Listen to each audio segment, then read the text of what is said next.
Merci de votre fidélité renouvelée à la première radio-télévision communautaire du Sénégal. Mesdames et messieurs, bonjour et bienvenue dans ce flash d'information que nous allons commencer par le décès du pape François. C'est une annonce du Saint-Siège. Ce lundi, à l'âge de 88 ans, il était en fonction depuis mars 2013 après la démission de son prédécesseur Benoît XVI. Il est réapparu en public pour la dernière fois ce dimanche lors de la messe de Pâques. Il a marqué son pontificat par une volonté de moderniser l'Église et un engagement constant en faveur de la solidarité, en particulier envers les migrants. Retour sur la vie et l'œuvre du saint homme avec Djanaba Oumarso. Habemus Papa. Né le 17 décembre 1936 à Buenos Aires, George Mario Bergoglio était fils d'un immigré italien. Très jeune, il a été marqué par l'humanité et le sens du service. Ordonné prêtre en 1969, il est resté proche des gens simples, même en gravissant les échelons de l'Église. Le 13 mars 2013, il devient pape et prend le nom de François, en hommage à Saint François d'Assise, symbole de pauvreté, de paix et d'amour pour la nature. Pendant son pontificat, il a voulu une église plus proche du peuple. Il a vécu simple, rejeté le luxe et mis l'accent sur l'écoute, la miséricorde et l'accueil de tous. Il a défendu les migrants, la justice sociale et l'environnement, notamment avec son encyclique Laudato Si. Le pape François a aussi travaillé pour un dialogue entre les religions, visant plusieurs pays pour rencontrer musulmans, juifs et bouddhistes. Il a cherché à réconcilier tradition et modernité dans une église en pleine mutation. Malgré son âge et ses problèmes de santé, il est resté fidèle à sa mission jusqu'au bout. Servir les fragiles avec foi et bienveillance. Aujourd'hui, le monde perd un guide spirituel, un homme de paix, mais son message et son exemple continueront d'inspirer bien au-delà des frontières de l'Église. Toujours dans ce registre, comme partout dans le monde, les catholiques du Sénégal ont célébré ce dimanche la fête de Pâques marquant la résurrection du Christ. À Keur-Massar, les fidèles étaient venus nombreuses à la paroisse Saint-François d'Assise. Dans son homélie, abbé Joseph Diaw a rappelé l'importance de cette fête tout en encourageant les croyants à ne pas se focaliser uniquement sur les choses matérielles, mais à penser aussi à la vie après la mort. Le voici au micro de Joseph Barthélémy Colly. La grandeur de la résurrection ne réside pas seulement dans le fait que Jésus a vaincu la mort. La résurrection n'est pas un mythe. La résurrection est un événement qui a tellement transformé des hommes et des femmes. Et face à cette expérience de Pierre, comment aujourd'hui le Christ ressuscité peut-il transformer mon existence? Peut-il transformer votre existence? Nous sommes appelés à rendre compte de notre foi au milieu de notre monde, dans notre environnement. Mais pour rendre compte, pour rendre témoignage de l'espérance qui nous anime, nous avons besoin de faire l'expérience réelle du ressuscité à travers sa parole, à travers son Eucharistie. Comment pouvons-nous porter un regard renouvelé sur nos vies quotidiennes, sur nos défis de chaque jour, sur nos relations, sur nos engagements? Très souvent, connaissons-le, nous sommes tellement préoccupés par nos soucis, par nos difficultés, par notre égoïsme, par les biens de la terre, que nous n'arrivons plus à lever nos yeux vers le ciel. Soit un rappel pour chacun d'entre nous que les réalités d'en haut, le Christ veut que nous les vivions. Que les réalités d'en haut nous aident à tenir bon. Que les réalités d'en haut, par notre baptême, deviennent nos réalités à nous. Parce que unis au Christ, parce qu'à l'image du Christ. Autre chose dans ce flash d'information avec le prix du riz brisé au cœur des discussions lors d'une réunion du Conseil régional de consommation à Diourbel. Ils sont pris par l'adjoint du gouverneur, le chef du service régional du commerce, les commerçants et les représentants de la société civile. À l'issue de la rencontre, le prix plafond du riz brisé ordinaire indien, pakistanais ou thaïlandais est fixé à 360 francs le kilogramme. C'est un compte rendu de Babacar Sall. Un CRD pour fixer le prix du riz d'origine asiatique a été organisé à la gouvernance de Diourbel, présidé par l'adjoint au gouverneur. Un différentiel de transport de 7 000 francs la tonne a été retenu de Dakar à Diourbel, 350 francs sur le sac de riz de 50 kg et 10 francs sur le kilogramme de riz au détail. Ça concerne le riz brisé ordinaire d'origine indienne, pakistanaise, thaïlandaise. Le chef de service régional du commerce revient plus en détail sur les prix fixés à l'issue de cette rencontre et les mesures prises lors de ce conseil régional de la consommation. Le kilogramme sera vendu à 360 francs dans la région de Diourbel. Le sac de 50 kg au stade de commerce de demi-gros, c'est 16 600 francs. Au stade de gros, c'est 16 300 francs. La première chose à faire après, c'est la sensibilisation. Donc, c'est une campagne de communication qui va se faire à travers tous les stades de commerce. Donc, on va procéder à l'affichage des prix au sein des commerces et d'autre part, le contrôle va s'en suivre.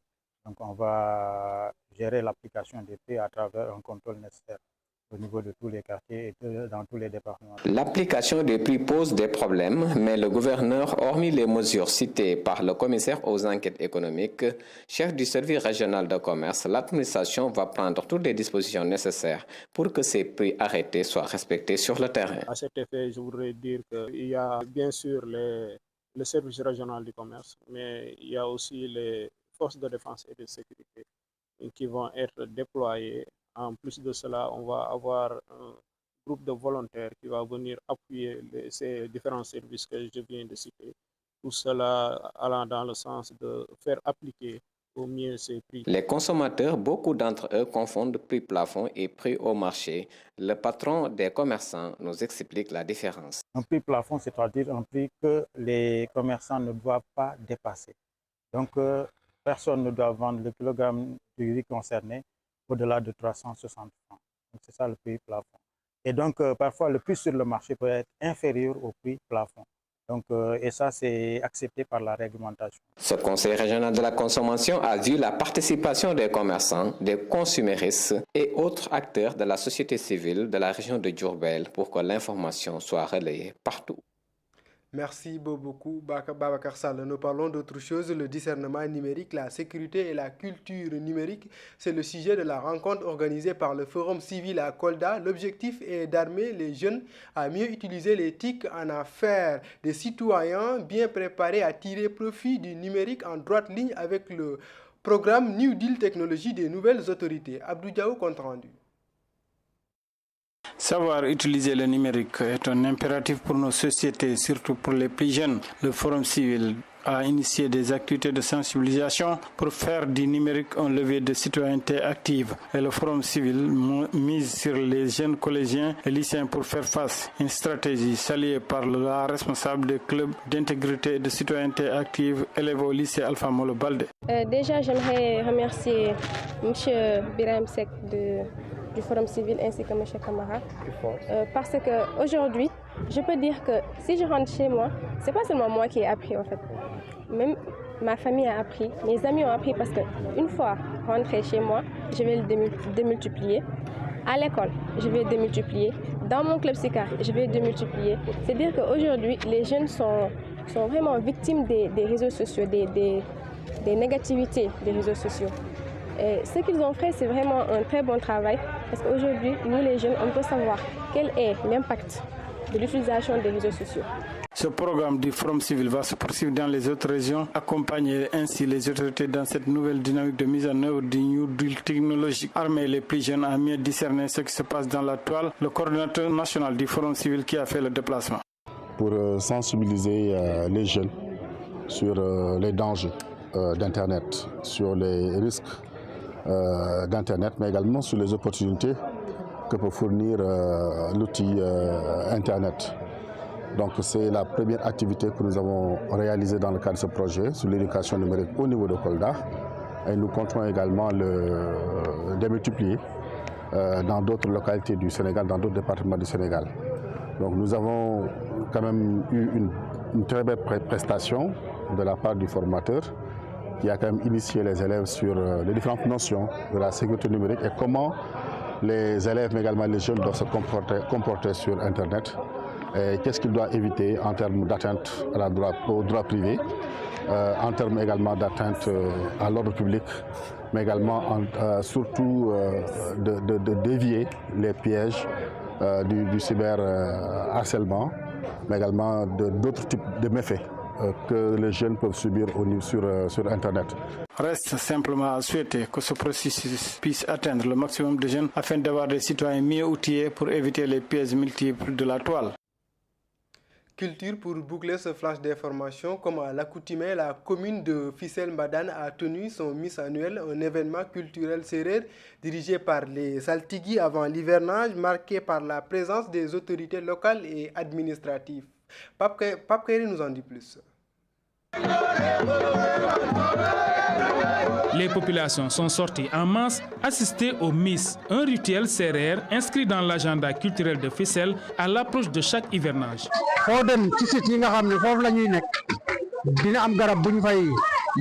Dans tous les lieux que nous nous rendons, nous faisons des rites. Dépêcher les arbres qu'on appelle hos fait partie également des traditions. Vous voyez le trou là, qu'on va mettre un caillou pour que l'hivernage soit abondant, que la santé également puisse régner au sein des communautés. Voilà pratiquement le sens et la portée de cette activité.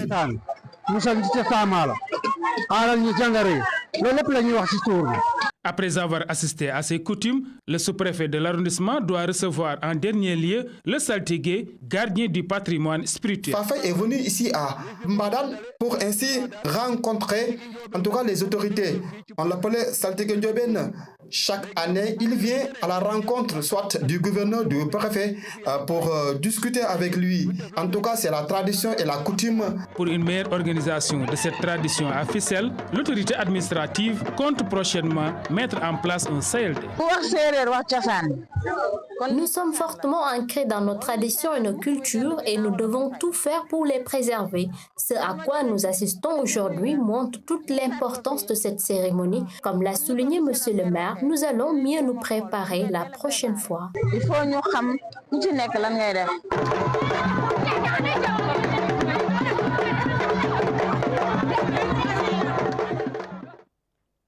Merci beaucoup, Pape Kairé. C'est cet élément de culture qui met à terme ce flash d'information. L'actualité revient dans un instant en version poulard. Ça sera l'affaire de Aminata Abdoulaye Wade. Continuez-vous à vous informer via nos plateformes sur www.iracsenegal.sn. Merci et bonne journée.